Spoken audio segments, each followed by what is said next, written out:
हाय हानू, कितना प्यारा मौसम है। अल्लाह करे आज खूब बारिश हो जाए। नरूशा हानिया के साथ आराम से झूले पर बैठी झूलते हुए पैर हवा में उठाए खुशी से भरपूर आवाज में आसमान की तरफ देखती बोली, देखो जाने कब ये बादल मेहरबान होते हैं। बस बरसने वाले मूड में आते हैं, मगर एक बूंद को भी हमें तरसा कर भाग जाते हैं। टेरेस पर थे जब हम, मैं यही सोच रही थी, बारिश हो जाती तो मज़ा दोबाला हो जाता। आनिया बादलों को देखते हंस हंस से कह रही थी। उन दोनों को शिद्दत से बारिश का इंतजार था और बादलों ने भी बस उन दोनों को तरसाने की ठानी हुई थी। हम भी कितने पागल हैं ना हानू। उस रात टेरेस पर ही सो गए। सुबह माँ जी से कैसी डांट खाई। उन्होंने सजा के तौर पर मुझे सोने नहीं दिया था। अभी तक मुझे नींद आ रही है। अरूषा ने एक बड़ी सी जमाई ही ली। सुबह असलान के ऑफिस जाने तक असलान ने सोने नहीं दिया। फिर दोपहर में वो खुद नहीं सोई।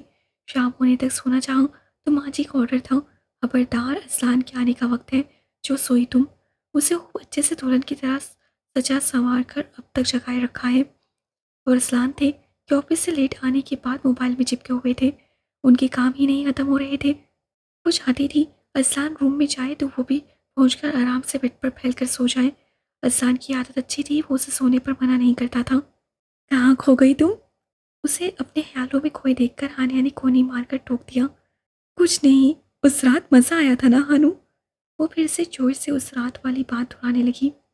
हाँ, तुम्हें लाला ने मनाने के लिए इतनी अच्छी प्लानिंग करके पार्टी दे दी। आने ने शरारत से उसके गुलाबी गाल नोचे। हाँ मनाया, उससे पहले मेरा सेरो खून भी जला डाला। अरुषा को पहले वाली लड़ाई याद आ गई। कैसे उसे मनाया भी नहीं था, बस उसे सताते हुए सारी प्लानिंग कर डाली थी। लाला बहुत चेंज हो गए हैं आशु। उन्हें तुम्हारी मोहब्बत ने बदल डाला है। पत्थर पिघल गया है। आनिया उसे मोहब्बत और अकीदत से देख रही थी। उन्हें पिघलाने के लिए जलकर राख होना पड़ा था। अरुषा कहते कहते झूले पर सीधे सीधे गिर गई, ऐसे कि अब लंबी चोटी फर्श पर झूल रही थी और पाँव तो पहले ही लटक रहे थे। अल्लाह ने इसका सिला भी तो दिया है, मेरी लाला की मोहब्बत सौंप कर। आनिया भी उसी की तरह उसी के बगल में लेट गई। उनकी मोहब्बत भी उन्हीं की तरह जान निकालती है। अरुषा के होंठों पर बड़ी खूबसूरत मुस्कुराहट थी अब। अच्छा ये बता, तूने लाला को कैसे मनाया? आनिया को अपना मामला भी तो सेट करना था। उस दिन के मुकाबले में रात तो हशम बड़ा नॉर्मल सा था। कुछ उम्मीदें बन गई थी उसकी।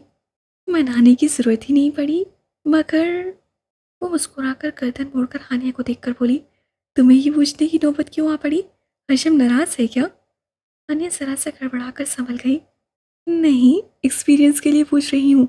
आखिरकार तुम मुझसे पहले शादी जो करके बैठ गई, बोलो ना, लाला को कैसे मनाती हो?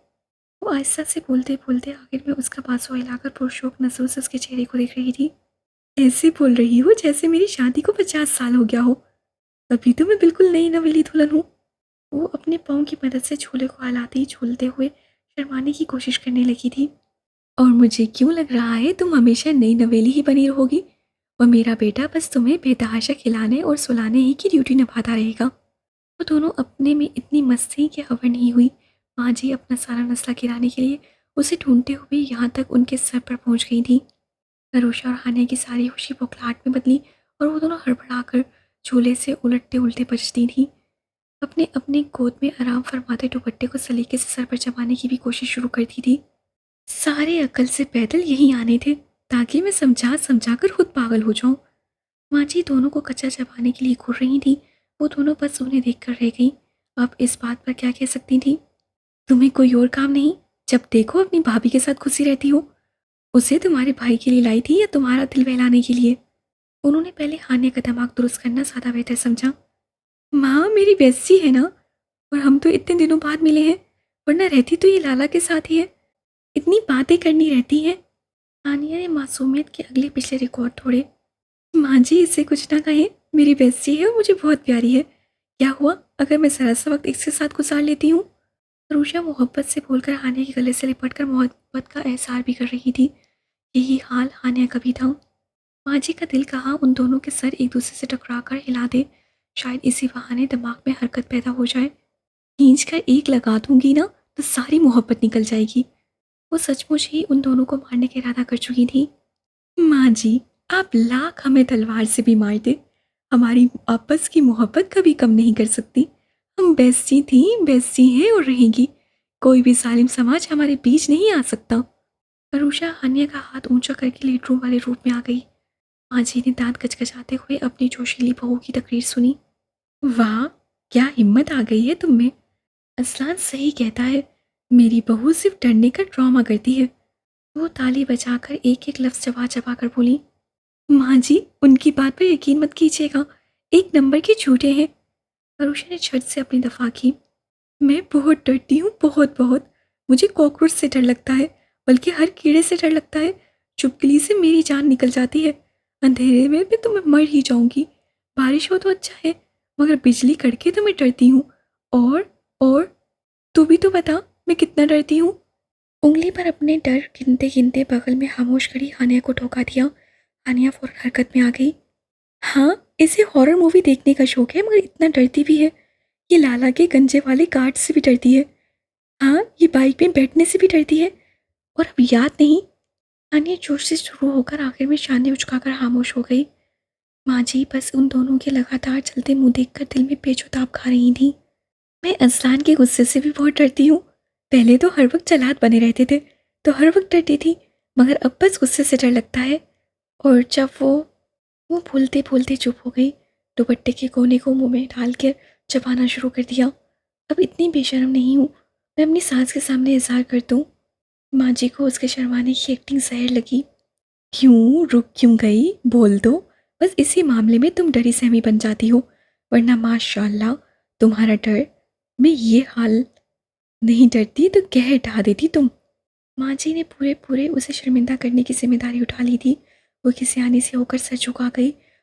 हानिया ने तुरखम भरी निगाह अरूषा पर डाली, जिसकी इतनी डेंजर सांस है। अल्लाह का शुक्र है, उसके सिरे से सांस मौजूद ही नहीं। इतनी देर से तुम्हारी सारी बकवास सुन ली, अब मेरी सुनो। और खबरदार जो बीच में तुम दोनों में से एक भी बोली। इस बार माँ जी पूरी जल्लादी मूड में आकर उंगली उठा चुकी थी। अरूषा ने अपनी हेयर बनाने की दुआ शुरू कर दी। आज से और अभी से तुम्हें कह ही दे रही हूँ अरुषा, असान के ऑफिस जाने से पहले और उसके आने के बाद तुम एक लम्हा भी मुझे उससे दूर न नजर आओ। हर वक्त उसके साथ ही नजर आती रहना। और खबरदार जो इस बीच अपनी नंद के साथ नजर आई। उन्होंने उंगली से हाने की तरफ इशारा किया तो उन्होंने एक दूसरे की शक्ल देखी। नहीं नहीं माँ जी, मुझे मेरी बेइज्जती से जुदा मत करें। मैं जब तक अपना पेट इससे कहकर हल्का नहीं कर लूँ, मुझे चैन नहीं आता। अरुषा बेहासा हानिया से लिपटकर 19वीं सदी की हीरोइन बन गई।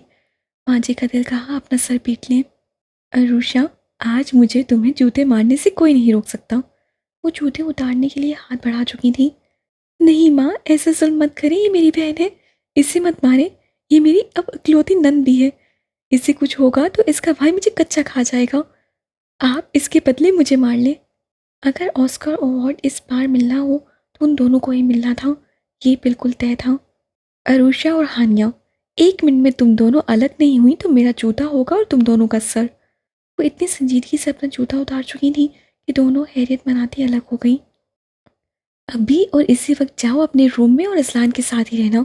यहाँ मैं इसका घर बचाना चाहती हूँ और इसे ड्रॉ में सोच रहे हैं।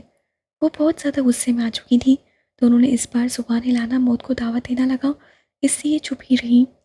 अरुषा, सीरियसली कह रही हूँ, एक मिनट भी तुम इसलान के बिना नजर नहीं आनी चाहिए। हर वक्त उसके साथ रहो, एक मिनट भी नहीं तो एक मिनट भी नहीं। मैं नहीं चाहती वो अकेला हो और उसकी बुरी नज़र मेरे बेटे पर पड़े। वो बोलते बोलते बड़बड़ाई। एक मिनट भी नहीं? अरुषा ने बेचारी सी शक्ल बनाकर पूछा। एक मिनट भी नहीं, वरना मैं होंगी और तुम। मुझे तुम जानती नहीं, ज़बरदस्ती पर उतराऊंगी ना तो तुम्हारा सारा ड्रामा निकलवा दूंगी। वो धमकी देती उसे दुनिया की सबसे डेंजर सांस सही, बेबसी और बेचारी सी बनी। अलविदाई निगाह हानिया पर डाली। ज़्यादा ड्रामे मत किया कर, विदाई नहीं हो रही है तुम्हारी, अब भागो यहाँ से। माँ जी को उनकी ड्रामेबाजियों ने अब परेशान कर दिया। झुंझलाकर उसे भगाया तो इस पर भागने में ही अरुषा को आफियत लगी थी। वो बार बार अपनी गीली आंखें रगड़ती अंदर आई थी। हर बार होने वाली इज्जत अफसाई पर आज ना जाने क्यों आंसू छलक पड़े। इससे उसकी इस बार हानिया से जुदा कर दिया गया था। लो, अब बस कुछ दिनों के लिए वो यहाँ है और मैं उससे अलग होकर इनके बेटे से चिपक जाऊं। वो जितना सोचती, आंसू उसी रवानी से बह जाते। वो लिविंग रूम से गुजरकर रूम में जा ही रही थी कि असलान ने भी उसी वक्त फाइल पर बात खत्म करके अंदर कदम रखा था। जब उसकी निगाह सूसू करती रोती अरुषा पर पड़ी, बार बार झलकती आंखों को पूछती वो उसके दिल को बेकरार कर गई। वो घबराकर कुछ और सोचता तेज कदमों से उसकी तरफ आ गया। अरुषा, क्या हुआ मेरी जान, रो क्यों रही हो? वो तेजी से उसके पास आकर उसका बाजू खींचकर अपनी गिरफ्त में भी ले लिया। अरुषा ने कुछ नहीं कहा, बस उसके सीने पर हाथ रखकर दूरी बनाई थी। इस आदमी के रोमांस टाइम पर वो खफा हुई। खुले लॉन्च में खींचकर सीने से लगाने की कौन सी तुक है। क्या हुआ, किसी ने कुछ कहा? उसके दूर हटने पर अजलान कुछ और सोचता संजीदा हो गया। मुझे किसी ने क्या कहना है, हम कहाँ हैं पहले वो तो देख ले। दिखते ही लगते हैं छप्पी छप्पी देने। वो दूर हटती अपनी असली बेवकूफ़ी से बोली तो अजलान ने गहरा सांस लिया। उसके अंदाज हमेशा वाले थे, कोई और बात नहीं थी। वो पुरसुकून होकर मुस्कुरा भी दिया।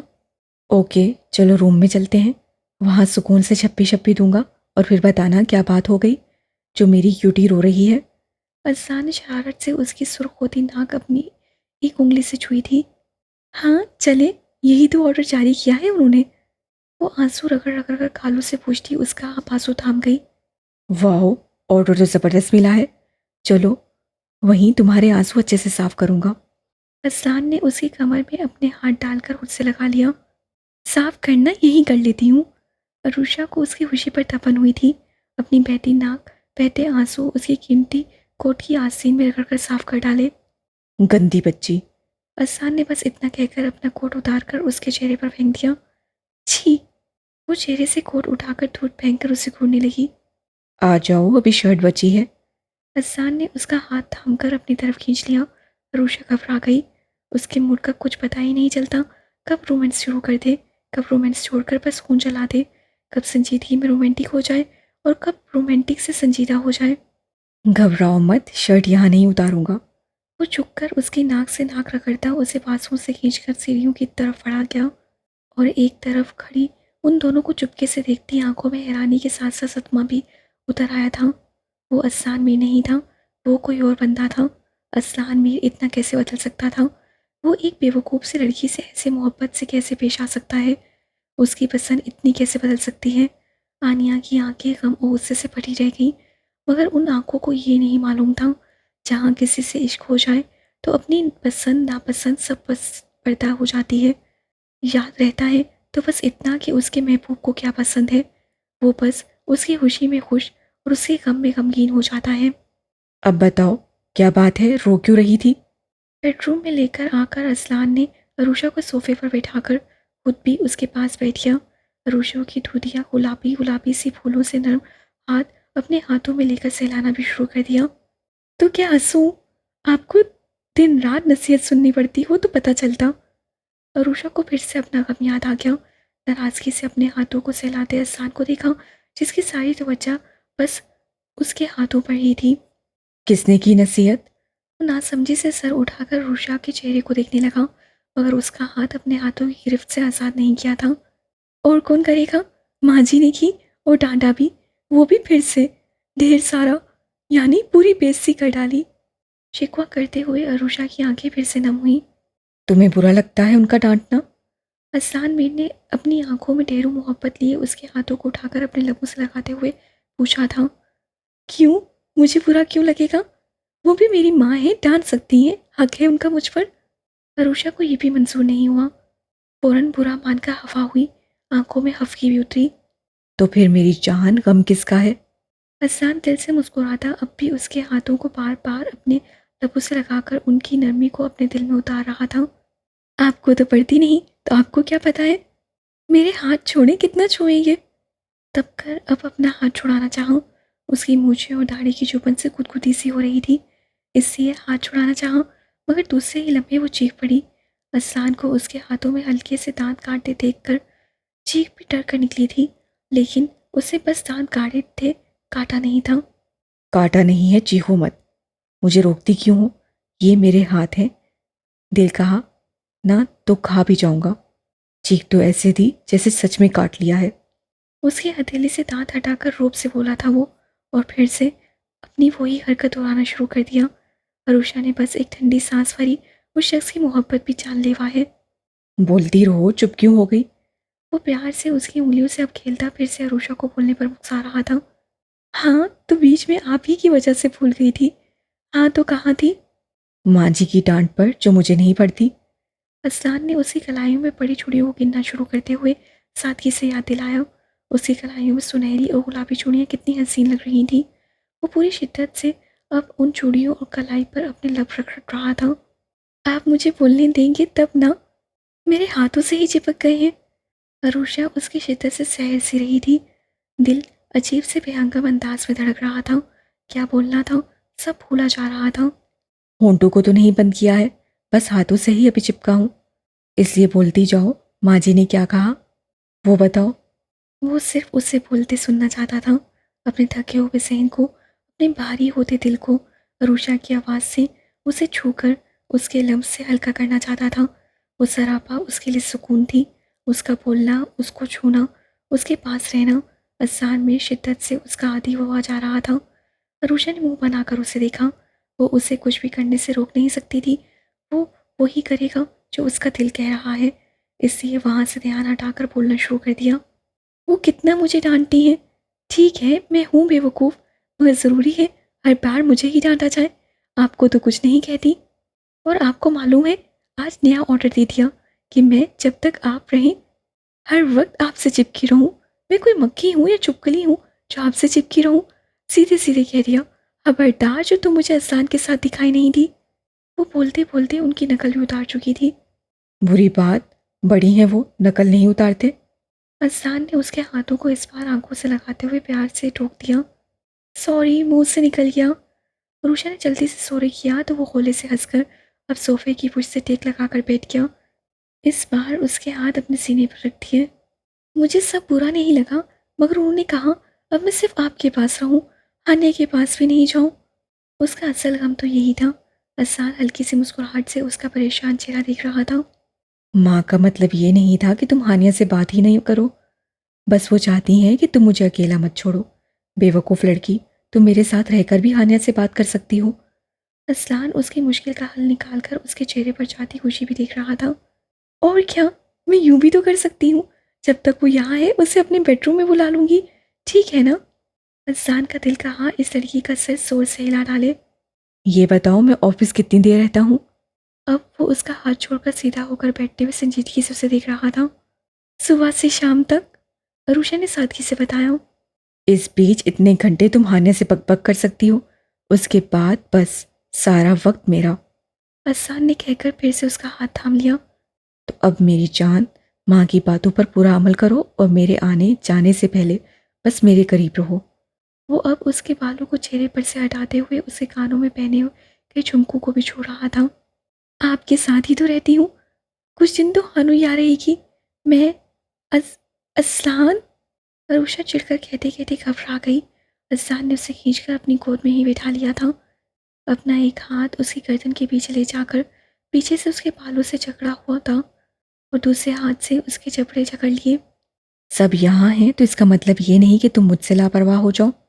माँ जी कहती या ना कहती, अब भी पहले की तरह मेरे ऑफिस जाने से पहले और आने से पहले तुम्हारा ये वजूद, तुम्हारी सारी बेवकूफ़ाना हरकतों समेत मुझे मेरी निगाहों के सामने ही नजर आता रहना चाहिए। अरुषा सहमी सहमी उसकी आंखों में झांकती जुनूनियत को देख रही थी। वो उसकी इसी शदीद रद्द-ए-अमल से डरती थी। मुझे तुम्हारे दिल पर बस अपनी हुकूमत चाहिए। यहाँ सबसे पहले अजलान मीर की जगह होनी चाहिए और किसी की नहीं। उसके बालों को जकड़कर अपने चेहरे पर झुकाते हुए वो एक एक लफ्ज़ पर जोर देता बोला था। अरुषा ने बस हाँ में सर हिलाया। इस शख्स की जुनूनियत भी उसी की तरह अजीब थी। अजलान मीर के लिए तुम बहुत खास हो, बहुत ही खास।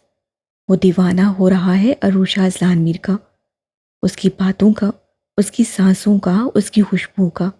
हसान ने अब उसके जबड़े छोड़कर उसकी गर्दन पर अपना चेहरा रख दिया। अरुषा की जान हथेली पर आने लगी। वो उसकी गर्दन पर नाक रगड़ता, उसकी खुशबू को अपने अंदर उतार रहा था। उसकी दाढ़ी की चुभन अरुषा को बुरी लगने की बजाय अजीब सा एहसास पैदा कर रही थी।